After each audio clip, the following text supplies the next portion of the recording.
നീ എന്റെ ഫ്രണ്ടാണെന്ന് പറയാൻ പോലും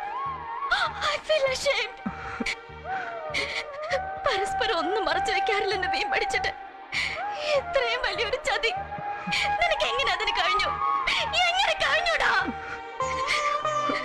ഒരു സൂചന എപ്പോഴെങ്കിലും തന്നിരുന്നെങ്കിൽ ഞാനിങ്ങനെ വിട്ടുവേഷം കെട്ടുമായിരുന്നു.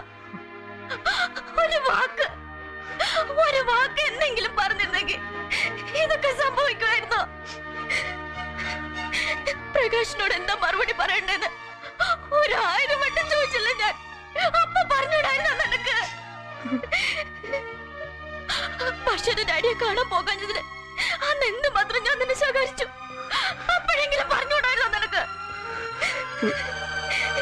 എല്ലാം ഉള്ളിലൊതുക്കി വെച്ച് നടന്നില്ലേ നീ? ആർക്ക് വേണ്ടി? എന്തിനു വേണ്ടി? നിന്നെ